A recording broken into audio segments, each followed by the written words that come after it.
Selamat bergabung di Principles of Public Relations, The Role of PR and Ethics. Bersama saya Novel, dan kita akan langsung masuk ke sesi ini. Nah, kali ini kita akan bahas soal PR ethics atau etika dalam public relations. Ini juga termasuk yang serius, tapi seneng deh, karena you get to see different side of PR. Karena these days sepertinya PR sering dianggap hal-hal yang negatif atau hal-hal yang pencitraan, konotasinya kebanyakan yang mungkin kurang oke. Padahal sebetulnya if you know, PR is more than just making message and performing in public. Yuk kita bahas. Oke, dalam PR practice atau public relations practice ya, you will see that etika itu adalah suatu nilai yang sangat dipegang teguh oleh banyak practitioner PR. Bahkan hal yang wajib dimiliki buat semua orang yang mempraktekkan profesi PR. Ada beberapa value seperti honesty, openness, loyalty, fair-mindedness, respect, integrity, open and honest communication. You can see that when it comes to human relationship, it's very hard to convince everyone and it's impossible to make everyone like you. You're not an ice cream. Even there are people who don't like ice cream, right? So, nggak gampang untuk bikin semua orang percaya sama kita. However, there are some ethics that needs to be held by a PR practitioner. Yang pertama, apa sih bedanya etik sama moral? Nah, etika itu adalah tentang ethics tentang baik atau jahat, baik atau buruk. Morals adalah accepted standard, apa sih yang dianggap baik, apa sih yang dianggap buruk. Oke, contoh, when it comes to ethic, talking to a person, you have to pay some respect. Harus menghormati lawan bicara, sudah pasti ya. Tapi menghormati itu seperti apa? Nah, that's when the moral comes or the personal value comes. Personal value is the contribution of how you look at something and how you act towards it. Tadi ya, contoh kita harus menghormati orang yang bicara dengan kita. Menghormati itu macam-macam jenisnya, apalagi soal mendengarkan dan bicara dengan orang lain. Ada misal eye contact. Morally, you have to pay attention and listen closely when you're talking to someone. For example, fair eye contact. Contohnya adalah memberikan eye contact yang sesuai, appropriate, yang wajar gitu ya. But then, eye contact seperti apakah yang wajar? Ada sebuah budaya yang bilang bahwa ketika kita memandang mata lawan bicara kita, dianggap nggak sopan. Kita harus nunduk. Tapi ada juga budaya yang bilang kalau ngomong harus lihat matanya, jangan kemana-mana. Itu dianggap nggak sopan kalau kita nunduk. Cultural perspective might be one of the examples yang membuat kita ternyata punya perbedaan tentang moral dan personal value. However, that's when the adaptation comes. Itulah kenapa seorang PR harus betul-betul paham soal cultural, economical, environment, dan many other things. Kita akan bahas di pertemuan selanjutnya soal hal-hal apa sih yang perlu seorang PR tahu. Okay? But in personal value, what you need to understand is adalah dasar dari gimana kita menerapkan ethics that we know, moral that we know. Okay? It creates the foundation of person to judge something, dan untuk menganggap apakah hal itu wajar atau enggak. Okay? It's very, very important to have a clear personal value so you work professionally within the adaptive environment. Jadi kepada siapapun kita ngomong, dengan siapapun kita bicara, di hadapan siapapun kita tampil, kita tahu bagaimana cara bersikap yang baik dan diterima oleh si orang tersebut atau environment tersebut. So personal value is again individual value, tapi ternyata akan jadi hubungan yang sangat erat dengan moral apa yang diterapkan. Okay? PR itu banyak sekali case-case atau ethical issues yang sering revolve around PR world. For example ya, ada yang nganggep PR tuh kan cuma ngomong doang. PR tuh sukanya nge-twist. PR tuh nggak jujur. PR tuh nutup-nutupin. Okay? That's why people would think it's not a respectable job. It's rather like annoying or like a dirty job. In some worst case ya, di kasus-kasus yang mungkin yang agak parah atau ekstrim, PR tuh dianggap pekerjaan yang tidak oke atau bahkan negatif konotasinya. Padahal PR is not about manipulation. PR is about creating a message, creating understanding, creating mutual relationship between organization and the public.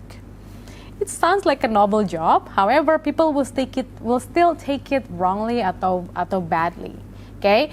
Common accusation in PR. Contoh ya, PR tuh sering banget dianggap sebagai menyimpan informasi dari publik. Okay? Suka bayar orang buat propaganda, ada bias approach and loyalty, ada kayak nggak fair nih atau nggak netral nih, distorting reality. Jadi realitinya dibungkus untuk kelihatan beda dari yang lainnya, creating propaganda instead of communication, bailing out and promotion of questionable industries and organization, manipulating people's mind through social media, or tweet or publish information that is not true. Banyak ya accusation PR di public karena memang banyak dua hal faktornya.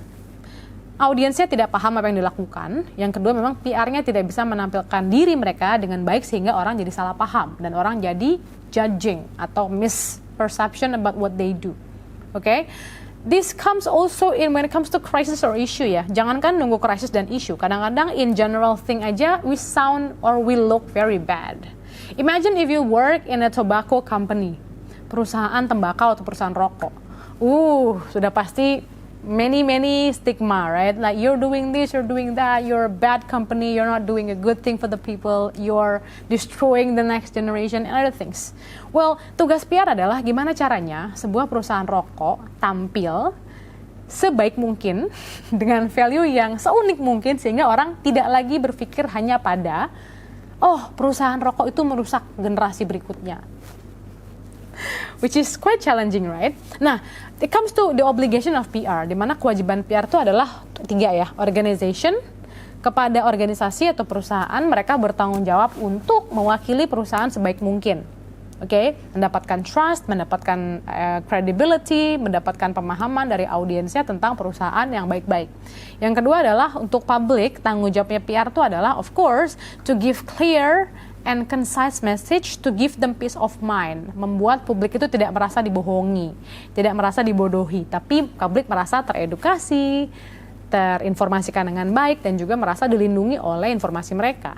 Nah, untuk professionals, ternyata antar PR practitioner ya, antara seorang praktisi PR dengan praktisi PR lainnya, itu kita punya tugas untuk menjadi contoh yang baik, menjadi partner yang baik, dan juga mengembangkan code of conduct yang kita akan bahas di pertemuan selanjutnya.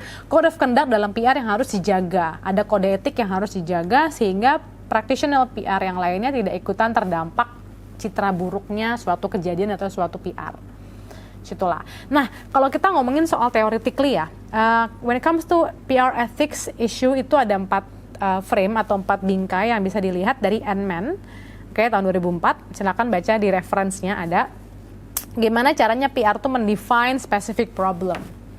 Let's take an example of how a tobacco company, misalnya Philip Morris, sudah pasti produksinya adalah produksi rokok, komoditas rokok tuh sudah pasti dekat dengan kanker, serangan jantung, ancaman kesehatan. However, when you work in a company like that, you have to define the problem specifically.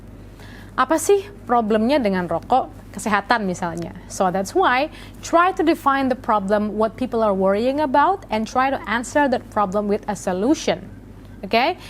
Next frame, diagnose the cause of the problem. Apa sih sebabnya ada masalah itu? Yang ketiga, make a moral judgment. So what do you think about that?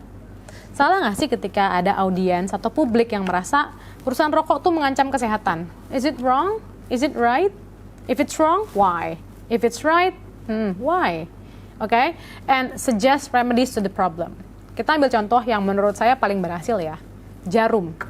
Jarum berhasil membuat Jarum Foundation, sebuah yayasan yang menaungi banyak atlet dan banyak anak-anak berprestasi di negara kita untuk mencapai kancah internasional, dari pelatihan, beasiswa, hingga mungkin pekerjaan buat mereka. That is one way of how Jarum is trying to communicate to the public that they are a responsible tobacco company.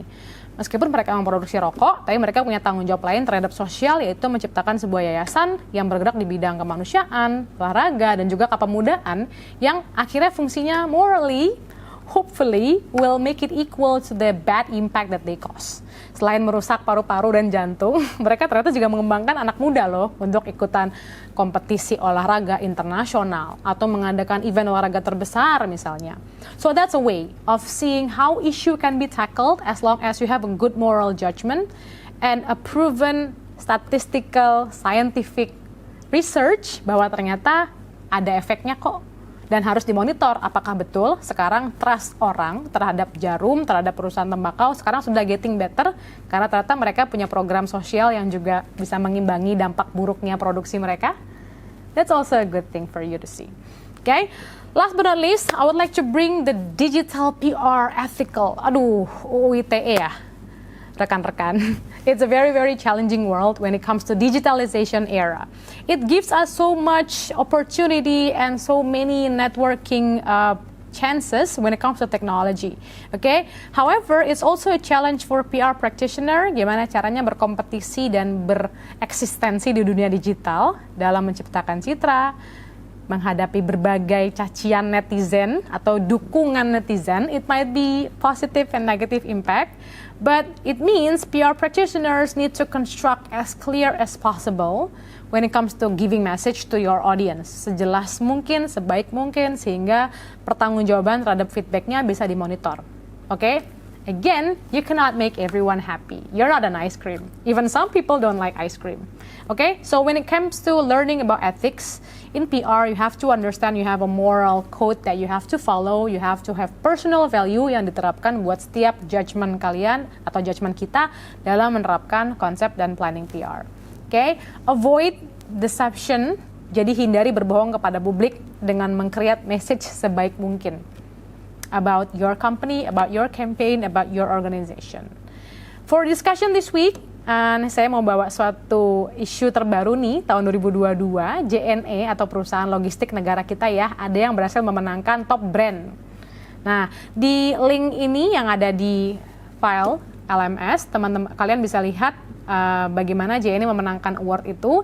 Silakan dianalisis. What do you think has the powerful message of JNE yang kira-kira bisa membuat mereka sebagai top brand awards di negara kita. Oke, sekian sesi hari ini. Sampai ketemu lagi di sesi berikutnya.